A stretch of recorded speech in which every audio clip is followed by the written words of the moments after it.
बहुत बहुत धन्यवाद। तारीख है 19 फरवरी 2023, समय हो गया है 03 bin 45 AM। भारत और पाकिस्तान के अंदर आज तो बांग्लादेश से भी बात यही आई। वहां पे जो है ईरान इराक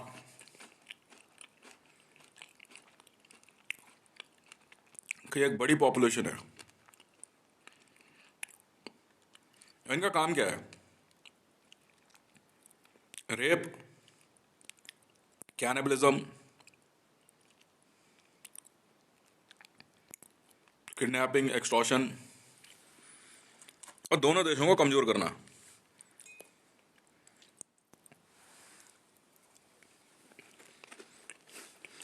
अभी पाकिस्तान में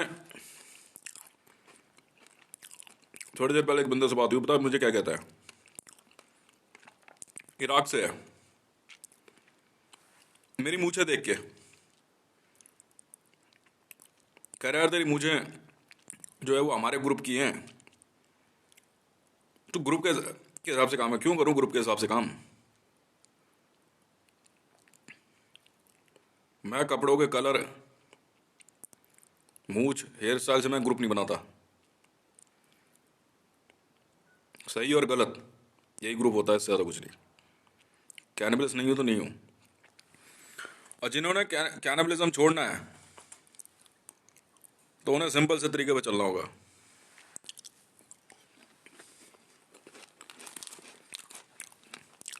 जो मेरे तौर तरीके हैं,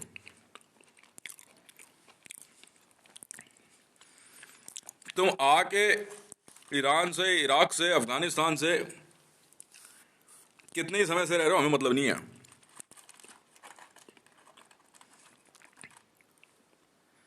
हम नहीं सुनते। अगर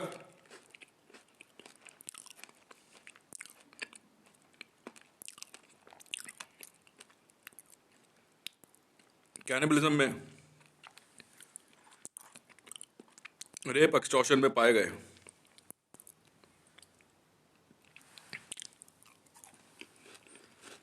तो गए काम से।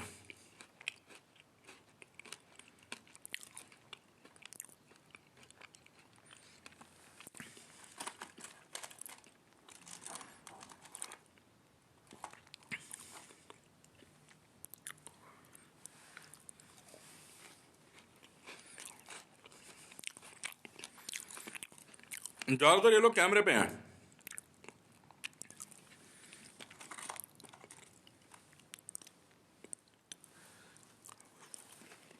मोदी भारत की जनता के साथ एक नया गेम खेलने के मूड में, नए गेम के मूड में था क्या, मैं बताता हूं। इसके लोगों ने झूठे आई कार्ड बना लिए और उस पर लिखते हैं cannibalist police. If you are not cannibalist then they will kill you. Modi खुद उस रेड का लीडर बन के कई जगहों पे रेड कर चुका है और इसके लोग कई पुलिस स्टेशन में हैं।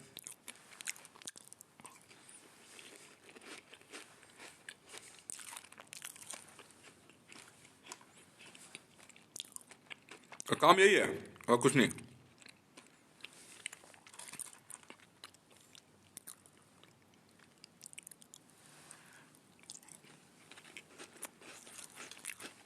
मोदी, जेपी नड्डा, अमित शाह,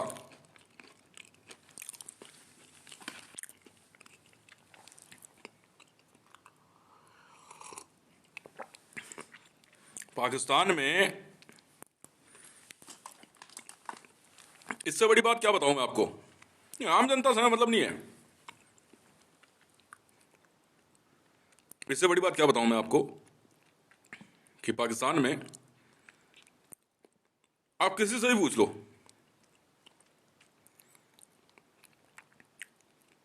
भाई साहब कुछ नहीं कुछ तो 40,000 करोड़ से ऊपर का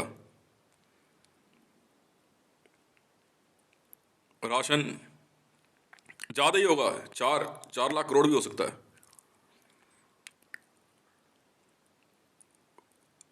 कमर्शियल फ्यूल, जैसे मतलब पेट्रोल डीजल, सब ठीक कर दिया। मार्केट में आटा 38 रुपए तक आ गया।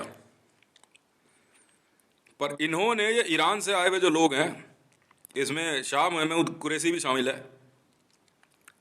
कमर जावेद बाजवा भी है, कैमरे पे ही है ये सब के सब, इनको आप कैमरे पे देखते हो।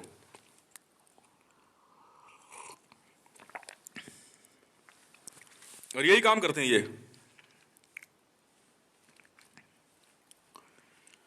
गवादर पे से हमने, जब गवादर खोलने की बात हुई, 1 महीने का लगभग होने जा रहा है, फूड सप्लाई ऑन कर दी गई, रिटेल के लिए एक्स्ट्रा ट्रक मंगाने के लिए बोल दिया गया।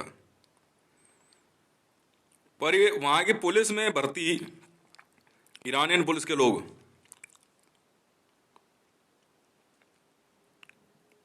अब भुगतो।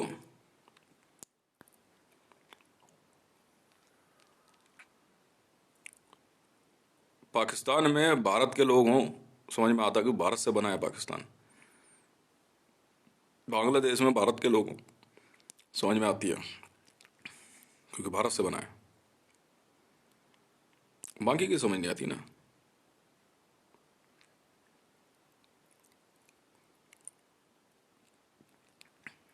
राजनीति के नाम पे आम जनता को भूखे मारने की इच्छा, ताकि उनको कैनिबलिज्म और टेररिज्म के लिए फोर्स किया जा सके, आतंकवाद की तरफ।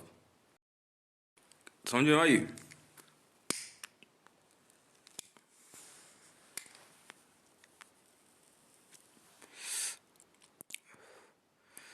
ये लोग बहुत समय से पाकिस्तान, भारत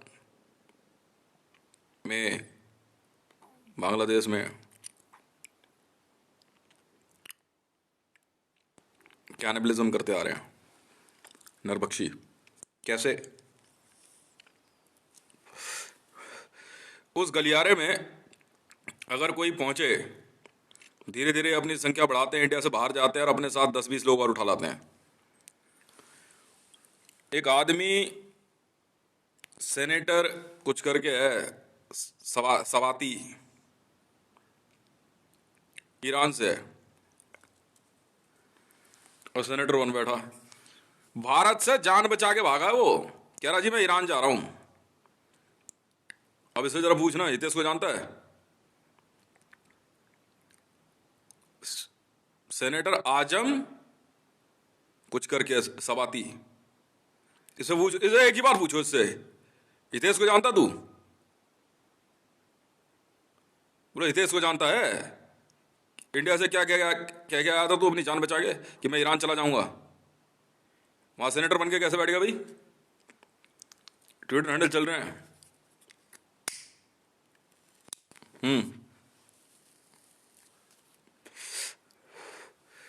सुनाई देता तेरे को?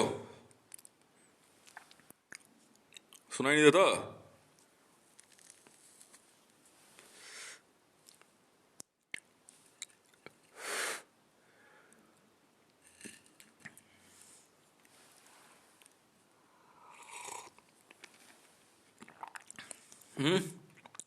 कोई वजह? हाँ हाँ, मेरे से बात करके गया है। सेनेटर आजम सवाती कुछ करके है। ओए ओए बुढ़े, पहचानता मेरे को? पूछो उससे। बोले हितेश को जानता है? क्या बोला था तेरे को? और तूने क्या कहा था, क्या प्रॉमिस किया था? काट दे, झूठ नहीं बोलना। पर तेरे को समझ नहीं आई?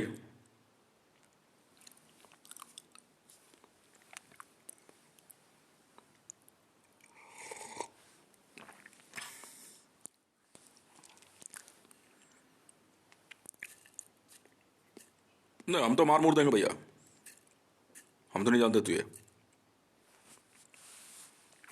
जब तुझे कहा था, तूने कहा भाई मेरे को यहाँ से एस्केप रूट दे दो, जाने के लिए हमने चला जा, स्पाई ग्रुप में छोड़ दिया।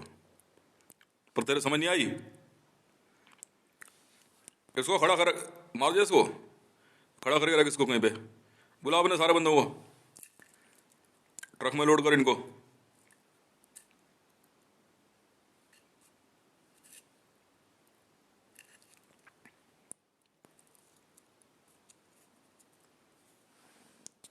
हम्म।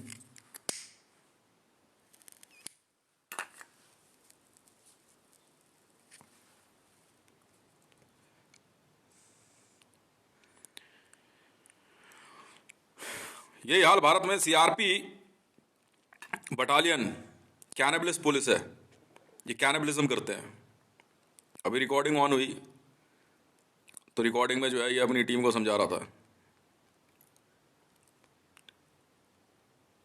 भारत के बॉर्डर्स के पे ये लगे हुए हैं, अलग से डार्क कलर का कैमोफ्लेज पहनते हैं, ये मेरे को कॉपी करते हैं यार।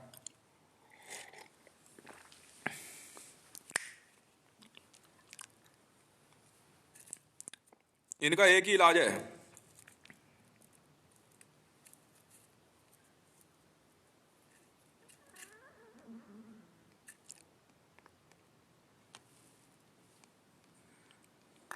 समझ में आई? हाथ आते ही मार दो। आऊंगा पाकिस्तान में, पर क्यों आऊंगा? धरती का चक्कर लगाना क्या मैंने?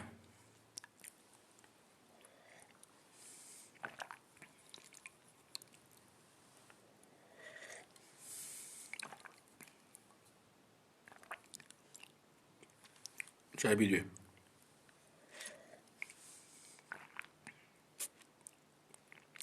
अगर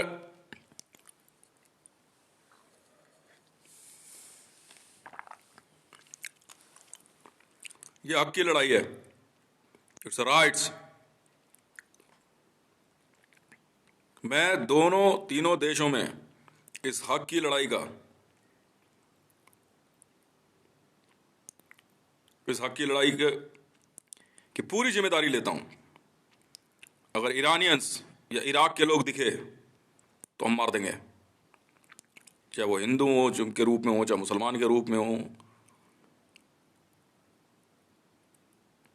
भारत में, बांग्लादेश में, पाकिस्तान में सिर्फ इन्हीं तीन देश के लोग रहेंगे, बाकियों को हम किसी को कुछ नहीं कहेंगे। अगर आप ईरान, इराक और अफगानिस्तान से पाए गए तो हम मार देंगे आपको।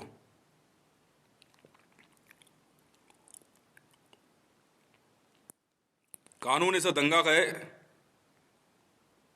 नरसंहार कहे,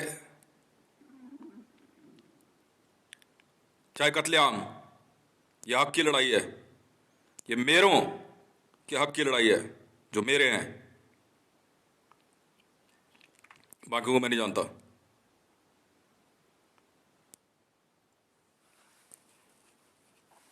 आपकी किसी भी तरह की ऑर्गेनाइजेशन से हमें डर नहीं लगता।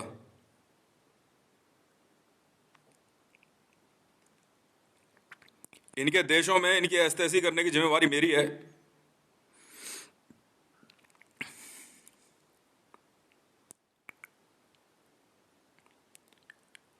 जमीनी तौर पे इनकी ऐसी करने की जिम्मेवारी आपकी है।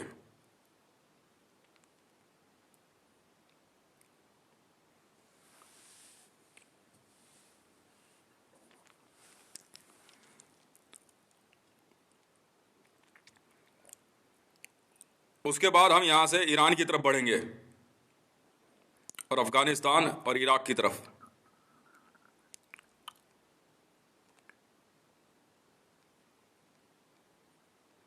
और वही खेल खेलेंगे इनके साथ जो ये हमारे साथ खेलने की इच्छा रखते थे।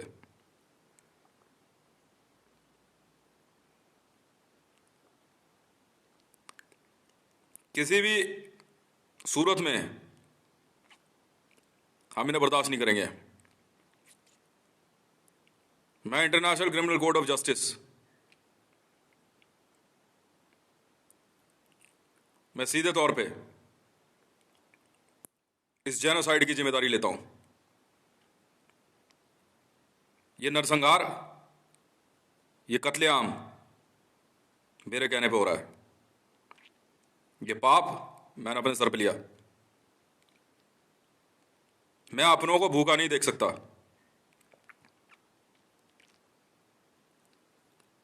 मैं तुम्हारे देश में नहीं आया, तुम आए।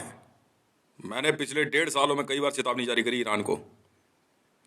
आप किसी भी एजेंसी के नाम पे, चाहे वो जूदा हो चाहे रीदा हो, के नाम पे मैं आपको भारत में नहीं रहने दूंगा, चाहे पिप्पा हो चाहे बाल्टा हो।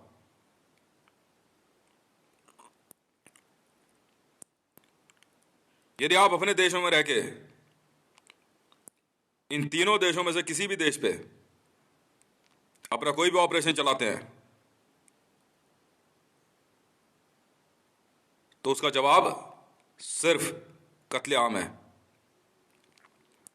हमसे बड़े इंसर्जेंट नहीं हो तुम लोग।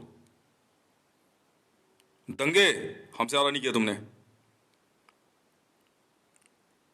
पाकिस्तान के अंदर भी ये दंगे तब तक शांत नहीं होंगे जब तक हम हर आखिरी ईरान, अफगानिस्तान और इराक का आदमी नहीं मार देते। मेल चाइल्ड चाहे किसी भी उम्र का हो, मार देंगे। हम नहीं सुनेंगे। मेरे घर के आसपास भी अगर आप रह रहे हैं तो आप जा सकते हैं। दिल्ली से इन सभी को चले जाने का आदेश दिया जा रहा है। अगर आप दिल्ली पुलिस में हैं तो नौकरी छोड़ दीजिए। अगर आप फीमेल हैं तो वर्दी उतार करके अपने घर चली जाइए। इसके बाद हम सुनेंगे नहीं किसी की। दिल्ली पुलिस को और इंडियन आर्मी को और पाकिस्तानी आर्मी को और पाकिस्तानी पुलिस को, बांग्लादेशी आर्मी और बांग्लादेशी पुलिस को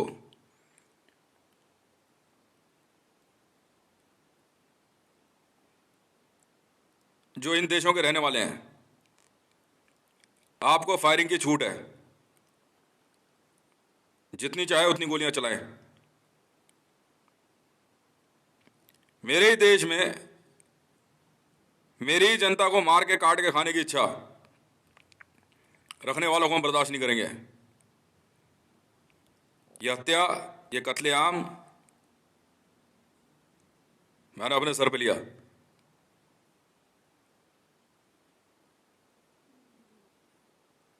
और मैं इसकी सजा भुगतने को तैयार हूं, पर पहले सजा मैं इन लोगों को दूंगा।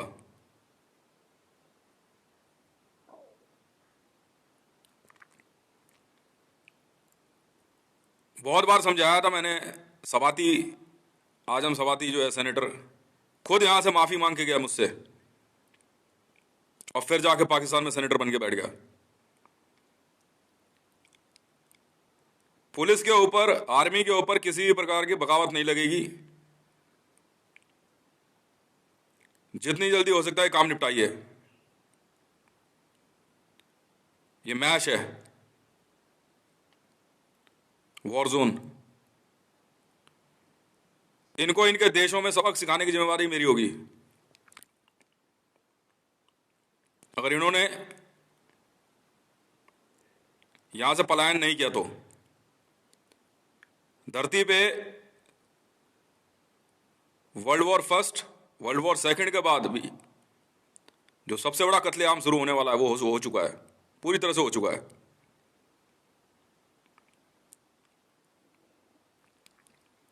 चाहे इन्हें गोली मारो, चाहे पत्थर से मारो, चाहे काट दो, वो जिंदा नहीं बचने चाहिए।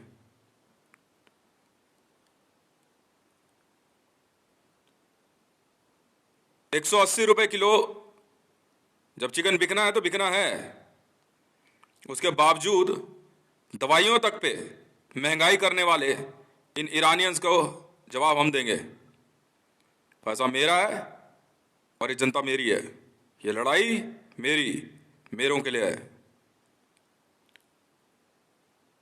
मैं वेटिकन, काबा, काशी, जेरूसलम, आप सभी से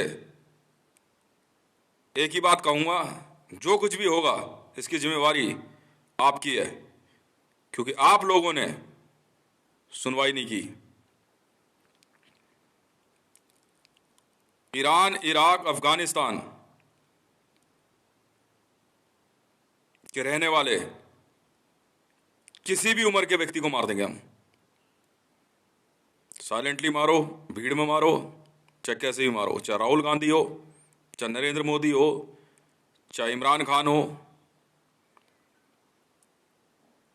हम आपके किसी भी प्रकार के फेक नेशनलिज्म को एक्सेप्ट नहीं करते। इस्लाम के नाम पे पाकिस्तान में घुसाए,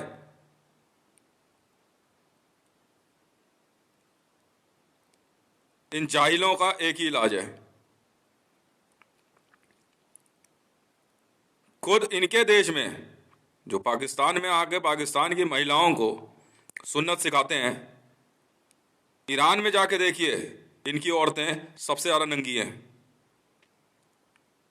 इराक में सद्दाम हुसैन और उसका परिवार और उसका हरम सबसे ज़्यादा नंगी औरतों से भरा हुआ है। अफगानिस्तान में चाहे हजारा हो चाहे तालिबान, इनकी औरतें रंडियों से ज़्यादा कम नहीं है।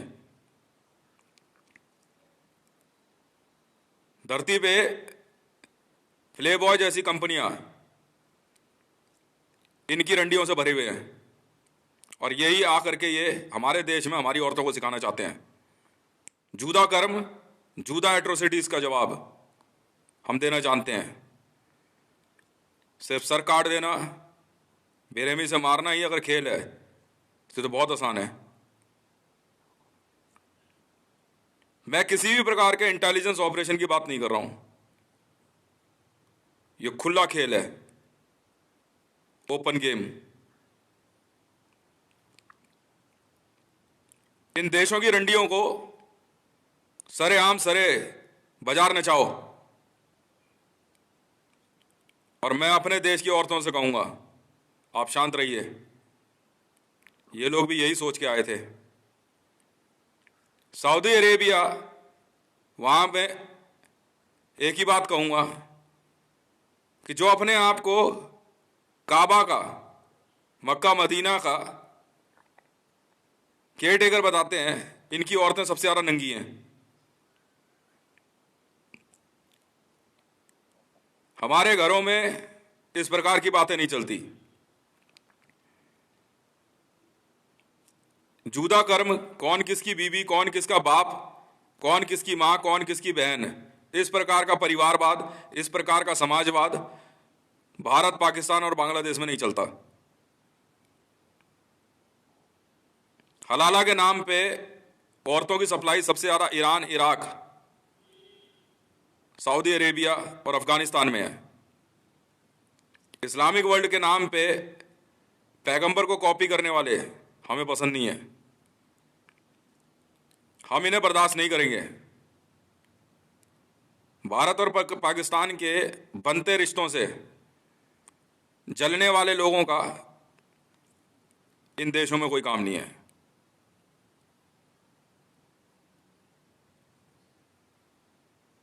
अगर तुम्हें औरतें ही बेचनी है, खुद ईरान में मैंने ऐसे अंदाजन 60,000 केस पकड़े जिसमें 2.5 करोड़ में ये सीधे तौर पे औरतें बेचते हैं। जूदा एजेंसी, रिदा एजेंसी 2.5 करोड़ में औरत बेचती है, चाहे आप उसे मारें, काटें, खाएं। ये सीधे तौर पे बात करते हैं। आप इनको 2.5 करोड़ रुपए दे दो और एक औरत ले आओ। इस प्रकार का समाजवाद, इस प्रकार का धर्म, या इस प्रकार का राजनीतिक ताना बाना हमें पसंद नहीं है, हमारे घर में नहीं चलता। छोटी छोटी बच्चियों को बचपन में ही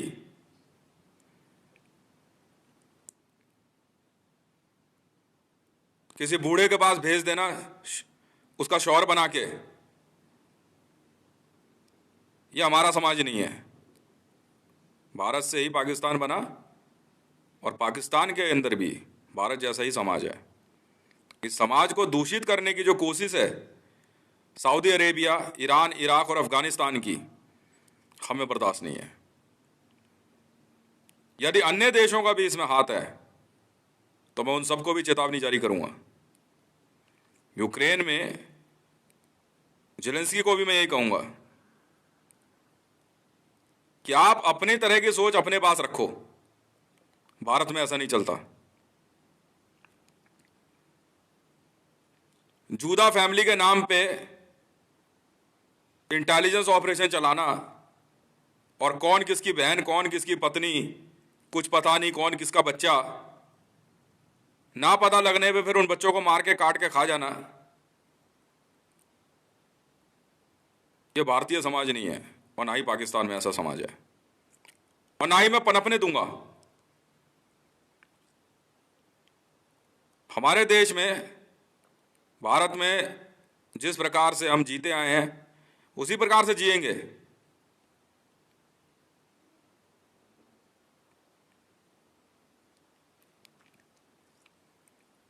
उसी प्रकार से जिएंगे।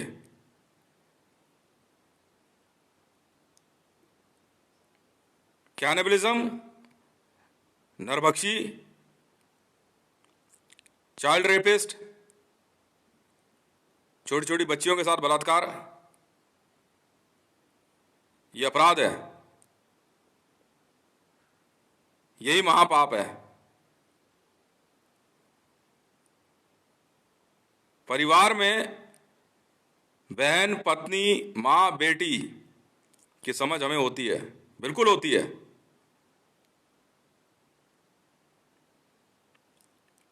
पाकिस्तान के अंदर जो मुसलमान हैं वो भी भारत से ही हैं। सिर्फ सरहदों की वजह से परिवार में जीने के नियम नहीं बदल जाते। ईरान के अंदर कई कई गांव मैंने ऐसे देखे जिसमें सीधे तौर पे वहां के पुरुष अपनी औरतों को बेच देते हैं। खुद शहबाज शरीफ पाकिस्तान के अंदर जो ईरान से है, इसके एक भाई ने 200 करोड़ में अपने घर की 40 औरतों को मुझे बेचा। जी हां, उसके भाई धर्मेंद्र ने भी यही किया। यह एक ऐसी रिपोर्ट है जो सीधे तौर पे इन देशों के अस्तित्व को नकारने के लिए मजबूर करती है। इन देशों में रहने वाले इनके नेता और इनकी नीति हमें पसंद नहीं है। सऊदी सुल्तान भले 1000 बीवियों के साथ रहे, हमें ऐतराज नहीं है, हम वहां जाते भी नहीं, हमें कोई लेना देना भी नहीं, पर हमारे घर परिवार की औरतों पर अगर नजर रखेगा तो उसे मरना होगा। यह काम तो हमारे लिए भी बहुत आसान है। हमारी औरतों ने भी मर्द रखे हैं, हम हैं, बिल्कुल हैं। इनकी तरफ उठने वाली आंख हम निकाल देंगे। अफगानिस्तान के अंदर 2-2 करोड़ रुपए में औरतें बेचने वाले ये मुसलमान नहीं हो सकते, ये जूइश भी नहीं है, ये हिंदू भी नहीं है, ये अपराधी हैं। इन अपराधियों को हम सबक सिखाएंगे। राहुल गांधी जैसे भारत में अपराधियों के लिए कोई जगह नहीं है, नरेंद्र मोदी जैसे अपराधियों के लिए कोई जगह नहीं है।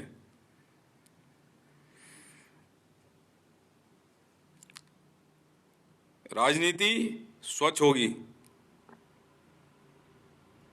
आपकी कितनी पत्नियां हैं इससे मुझे ऐतराज नहीं है,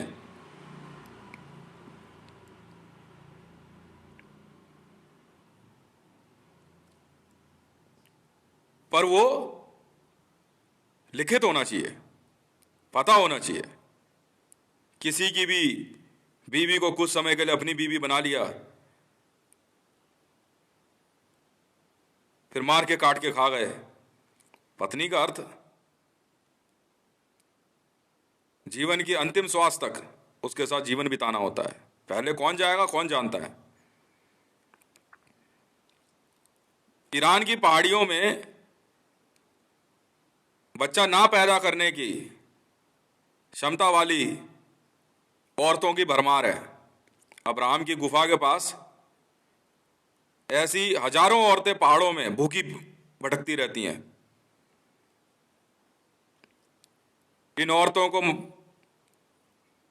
भूखा भटकने के लिए मजबूर करने वाला ईरान का खुमैनी, मोहम्मद रजा पहलवी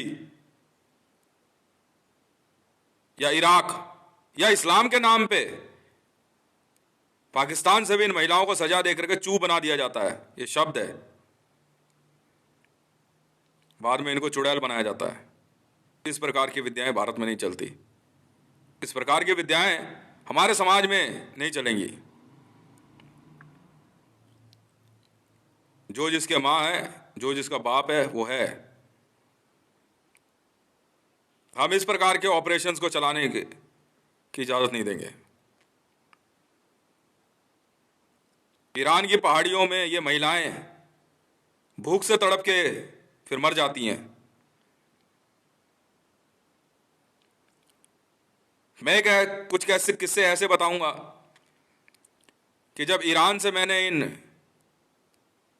10 महिलाओं को बुलाया भारत, तो आने के बाद ये यहां चुपचाप रहने लग गई। फिर इनको मजबूर किया जाने लगा इनकी एजेंसी की तरफ से। मैंने रोका, तब इन्हें समझ में आया कि भारतीय समाज है क्या।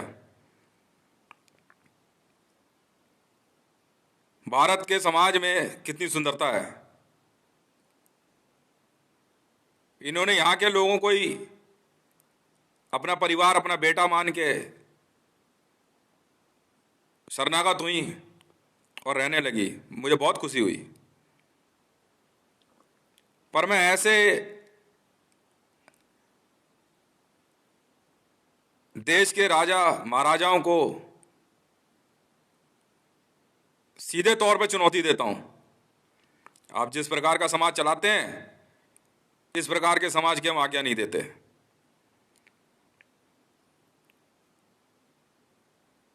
कई कई दिन भूख से तड़पती ये महिलाएं ईरान की पहाड़ियों में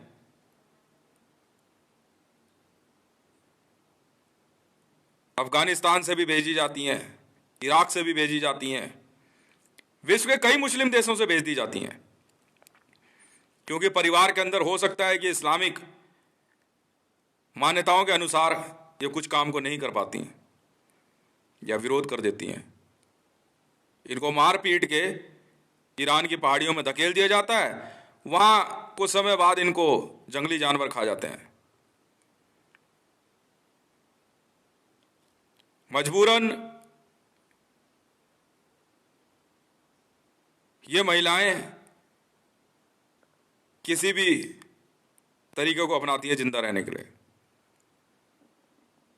मैं अपनी सिक्योरिटी फोर्सेस को बोलूंगा कि ईरान, इराक, अफगानिस्तान की इन सभी पहाड़ियों की गहन तलाशी ली जाए और इन महिलाओं को बचाने की कोशिश की जाए। मानवता सरहद के हिसाब से अपना स्वरूप नहीं बदलती। बचा पाए तो हमारा भाग्य है, नहीं बचा पाए तो हमारा भाग्य है।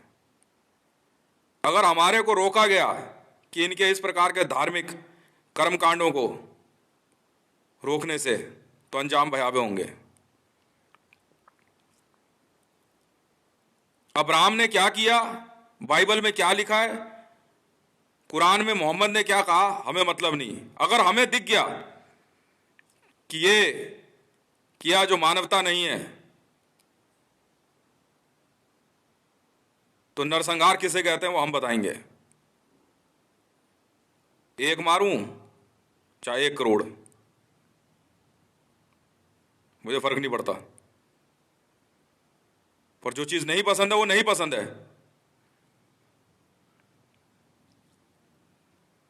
मैंने बहुत पहले ही कहा था विश्व के कई देशों की महिलाओं को भी कि यदि इस्लाम के नाम पे आपको प्रताड़ित किया जाता है, आप हिंदू समाज में आइए, जरूर आइए। यहां भले आपको कहीं पटरी पे सब्जी बेचनी पड़े, खाना बेचना पड़े, आप चिंता ना कीजिए, ये देश बहुत सुंदर है, जरूर आइए, क्यों नहीं आएंगे।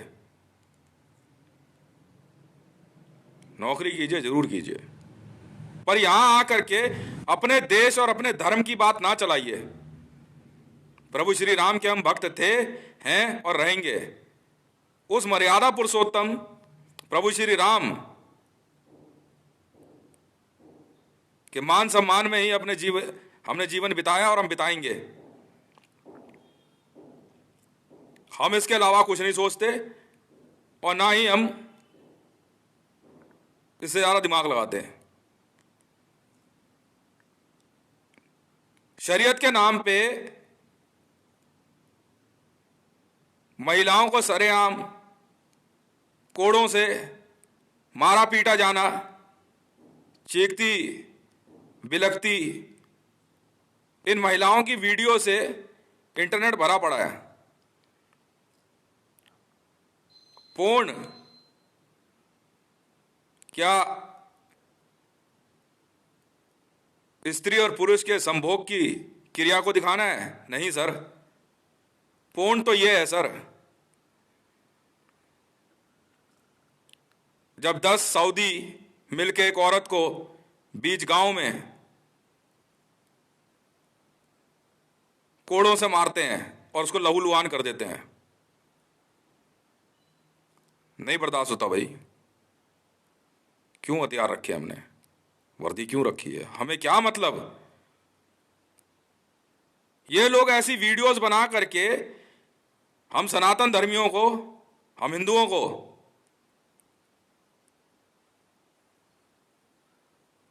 हम श्री राम भक्तों को चुनौती देते हैं।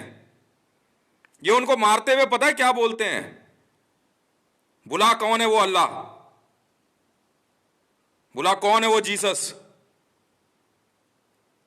बुला कौन है वो मूसा, कौन है वो विष्णु जो तुझे बचाएगा, मैं हूं तेरा सब कुछ। एक महिला जब तक 10 बच्चे नहीं पैदा कर देती तब तक ये उसे बख्शते नहीं है।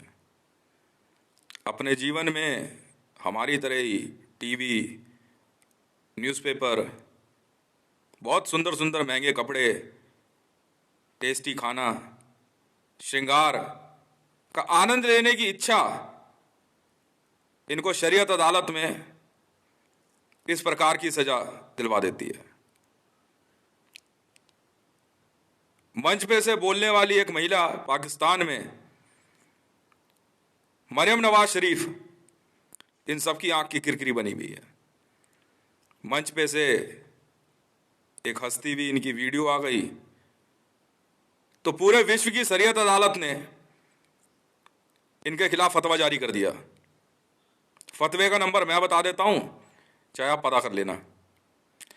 फतवे का नंबर है, जी हाँ, 1490। इस फतवे में सीधे तौर पे मरियम नवाज शरीफ को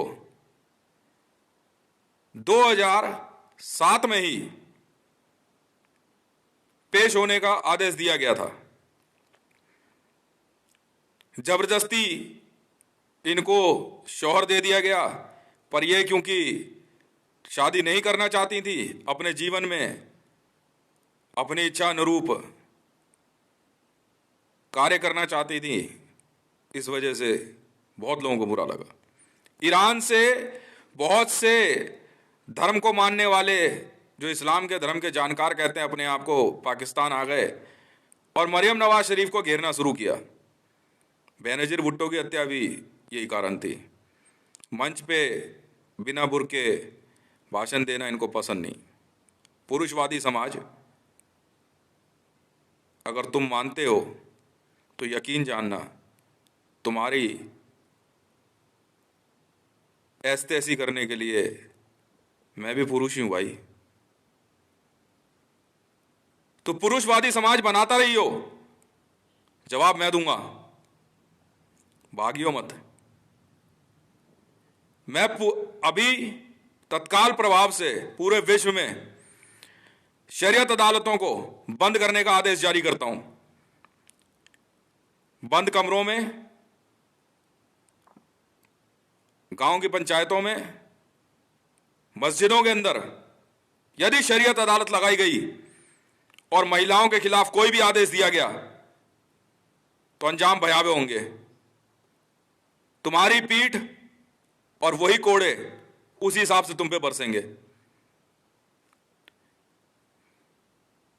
सऊदी अरेबिया में चॉप स्क्वायर का दम भरने वाला प्रिंस सलमान, भागना नहीं। यदि सऊदी अरेबिया ने शरीयत अदालत बंद नहीं करी तो अंजाम भयावह होंगे, क्योंकि मैं सीधी बात कहता हूं। मेरी डिक्शनरी में जिंदगी सजा और मौत इनाम है। तुम संख्या में कितने भी हो, जवाब हम देंगे। सिर्फ शरीयत ही नहीं, पंचायतों में भी यदि महिलाओं को इस प्रकार से प्रताड़ित किया गया सिर्फ इस बात पे कि वो श्रृंगार, स्वादिष्ट भोजन, सुंदर कपड़े, खुल के हंसना बोलना चाहती थी और आपने उन्हें पंचायत में बुला लिया, तो अंजाम भयावह होंगे। कौन बचेगा कौन नहीं मैं नहीं जानता। यह हक की लड़ाई है। This is rights. पाकिस्तान में इंटर स्टेट इंटेलिजेंस ISI अपना इस्लामिक रिपब्लिक बनाने का सपना छोड़ दे, क्योंकि मैंने आप ही की अदालत में पैसा दे के लगभग आपका देश खरीद लिया है। फायदा नहीं है कि आप अगर इस प्रकार से मुझे चुनौती दें। यदि आप पाकिस्तान की अदालतों में न्यायाधीश हैं तो महिलाओं के प्रति इस प्रकार के आदेशों को और शरीयत अदालत लगाने वालों को आप रोकें और सजा दें, वरना मैं वही करूंगा जो भारत में मैंने महाराष्ट्र में नवनीत राणा के मामले में किया था। आसमान से परमाणु बम गिरे चाहे गोलियों की बौछार हो, जो चाहिए वो चाहिए। रेडर्स बटालियन मैंने इसीलिए बनाई। इन शरीयत के काजी, मौलाना, मौलवी, मुल्ला, रब्बी, पंडितों के खिलाफ हूं मैं। ऐसे ब्राह्मणवाद के खिलाफ हूं मैं। ऐसे जातिवाद के खिलाफ हूं मैं।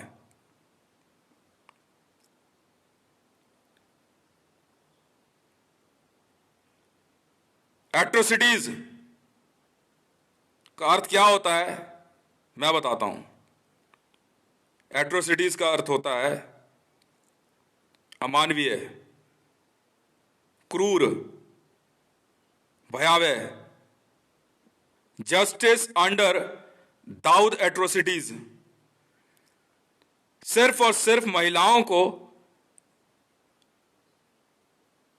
सजा देने की एक एजेंसी है।